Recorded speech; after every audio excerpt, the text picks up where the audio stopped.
بیچاری کئی روز سے دم توڑ رہی ہے، ڈر ہے خبر بد نہ میرے منہ سے نکل جائے، تقدیر تو مبرم نظر آتی ہے ولیکن پیران کلیسا کی دعا ہے کہ یہ ٹل جائے۔ تو پہلی بات میری ختم ہوئی، عالمی نظام خلافت دنیا کی تقدیر مبرم ہے، ہو کر رہے گی، اس میں کسی صاحب ایمان کو کوئی شک، کوئی شبہ، کوئی ریب نہیں ہونا چاہیے۔ البتہ اس کا اب دوسرا پہلو کیا ہے، اس کا آغاز کہاں سے ہوگا؟ پہلی بات تو یہ، ہمارے بعض لوگوں کے ذہنوں میں، سادہ دل لوگ وہ سمجھتے ہیں کہ پوری دنیا میں ایک ہی دفعہ آ جانی چاہیے، یہ کوئی علاقائی خلافت تو نہیں ہو سکتی، خلافت تو عالمی ہوتی ہے۔ ان سے میں کہتا ہوں، عالمی خلافت کب تھی جناب؟ یہ تو نہ خلافت راشدہ میں عالمی تھی، کیا ہندوستان شامل تھا اس میں؟ کیا چین شامل تھا؟ کیا یورپ شامل تھا؟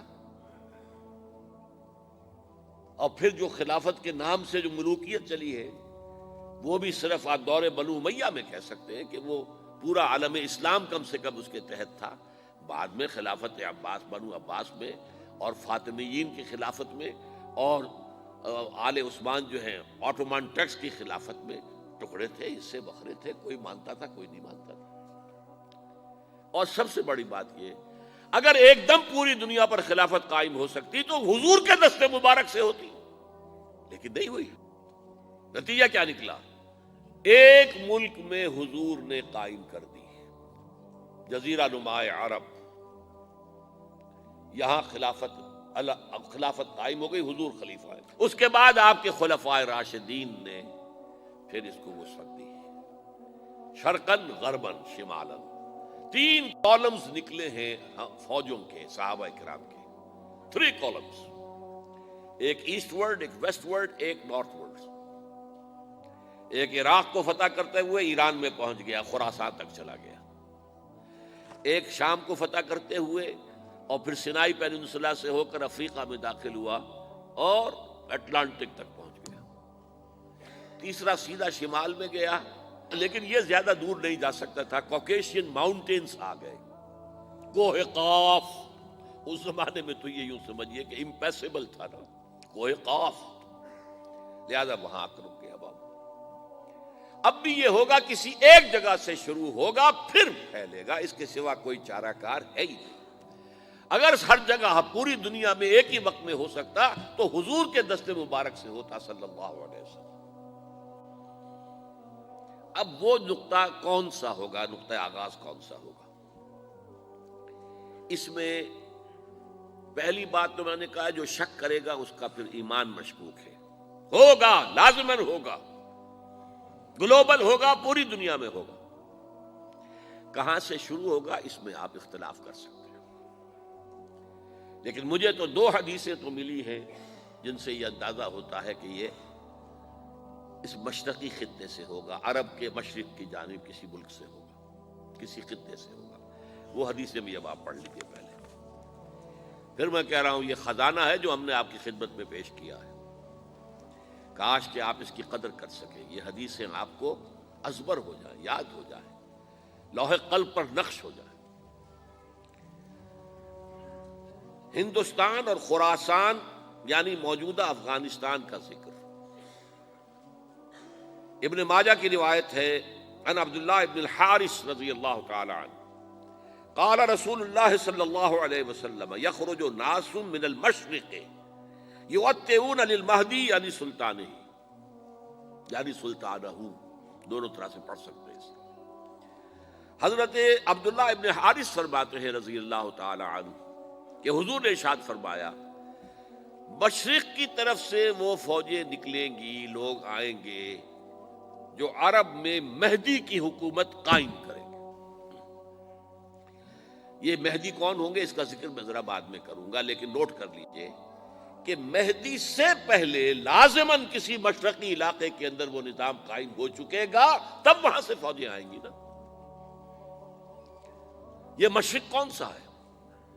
عرب کے مشرق میں آپ چلیے، ایران بھی آ جائے گا، افغانستان بھی ہے، پاکستان بھی ہے، اور اگر اسے اور توسیع دیں تو ہندوستان بھی ہے۔ یہ ہے عرب کا مشرق، اس سے فوجیں جائیں گی۔ اس کا کیا مطلب ہے کہ اس میں سے کسی جگہ پر نظام خلافت پہلے قائم ہو جائے گا، تاکہ وہاں سے فوجیں جائیں گی جو جزیرہ نماء عرب میں حضرت مہدی کی حکومت کو قائم کریں گی۔ اب دوسری حدیث سنیے، یہ سنن ابن ماجہ کی حدیث تھی جو میں نے آپ کو سنائی، آپ نے پڑھی۔ دوسری، عن ابی ہریرہ رضی اللہ تعالی عنہ، یہ ترمذی شریف کی روایت ہے، قال قال رسول اللہ صلی اللہ علیہ وسلم یخرج من خراسان رایات سود لا يردها شیء حتی تنصب بإیلیا۔ خراسان کے علاقے سے سیاہ جھنڈے لے کر فوجیں آئیں گی، ان کا رخ کوئی موڑ نہیں سکے گا، ان کو پیچھے پھیر نہیں سکیں گے کوئی بھی، یہاں تک کہ وہ یروشلم میں جا کر جھنڈے نصب کر دیں گے۔ ایلیا حضور کے زمانے میں یروشلم کو کہتے تھے۔ یہ یروشلم تھا جب حضرت سلیمان کی حکومت تھی، اور یہاں پر معبد سلیمانی، ہیکل سلیمانی قائم ہوا، پھر یہ یروشلم ہی رہا ہے تاریخ میں، یہاں تک کہ سن 70 عیسوی میں جب ٹائٹس رومی جنرل نے اس کو گرایا، ختم کیا، سیکنڈ ٹیمپل گرا دیا، اور یہاں سے یہودیوں کو کہا نکل جاؤ یہاں سے، کوئی یہودی باقی نہیں رہا، بالکل تہو بالا برباد کر دیا۔ اس کے کوئی 150 سال بعد ہیڈریان، رومن ایمپرر ہیڈریان، اس نے پھر دوبارہ آباد کیا اس شہر کو۔ 150 سال تک یہ بالکل بنجر اور بالکل غیر آباد پڑا تھا۔ اب ہیڈریان نے جب آباد کیا تو اس کا نام ایلیا رکھا، اب یروشلم نام نہیں تھا، تو حضور کے زمانے میں پھر اس کا نام ایلیا تھا۔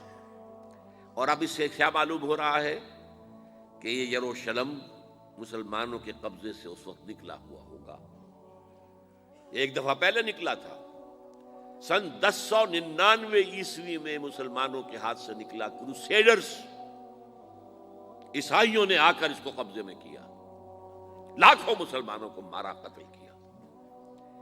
اس کو 1187 عیسوی میں واپس لیا ہے۔ کس نے لیا ہے؟ صلاح الدین ایوبی، کرد۔ عرب کھوکھلے ہو چکے تھے، عربوں نے کھویا، واپس نہیں لے سکے، بہت حکومت کر چکے تھے، 400-500 برس کی حکومت کر کے، اور ان کے عیش اور ان کے آرام، اب ان میں جان نہیں تھی کہ وہ واپس لے سکے۔ واپس لینے والا گرم کرد خون تھا، صلاح الدین ایوبی۔ تو گویا کہ اب آپ سمجھئے کہ 88 برس تک عیسائیوں کا قبضہ رہا یروشلم پر۔ اب 1967 میں یہودیوں نے قبضہ کیا ہے، اور اب 38 برس تو ہو گئے، 88 نہیں تو 38 برس تو ہو گئے ہیں، لیکن وہ دور آئے گا کہ اب پھر لیں گے، لینے والے عرب بھی نہیں ہوں گے، خراسان کے علاقے سے فوجیں آئیں گی۔ یہ خراسان کیا تھا؟ ایلیا تو میں نے آپ کو بتا دیا، یروشلم کا نام ہے۔ خراسان اس زمانے میں ایک بہت بڑے ملک کو کہتے تھے، کچھ حصہ پاکستان کا بھی اس میں شامل ہے، کچھ حصہ ایران کا بھی ہے۔ ایران کے اس حصے کو اب بھی خراسان کہتے ہیں، وہ ایک صوبہ ہے، خراسان ایک صوبہ ہے ایران کا چھوٹا سا۔ پاکستان میں خاص طور پر یہ جو علاقہ مالاکنڈ ایجنسی کہلاتی ہے، اس سے اوپر جتنا علاقہ ہے، اور یہ جو واخان کی ایک پٹی آتی ہے اوپر، واخان افغانستان کی ایک پٹی سی دم سی چلی آتی ہے جو جا کر چائنا کی سرحد سے مل جاتی ہے، یہاں سے لے کے یہاں تک یہ جو مالاکنڈ کا وہ درہ ہے اور پہاڑ ہے، یہ بھی خراسان کا حصہ ہے۔ باقی تقریباً 2/3 آف افغانستان، ساؤدرن حصہ نہیں ہے خراسان کا حصہ، یہ سیستان کہلاتا تھا، یہ خراسان نہیں ہے، لیکن یہ کہ اوپر کا 2/3 آف افغانستان، اور اس کے ساتھ یہ جو عرب، جو اب یہ ترک ممالک آزاد ہوئے ہیں سوویت یونین کی ڈسولوشن کے ساتھ، یہ سارا علاقہ کہلاتا ہے خراسان بزرگ، دی گریٹ خراسان۔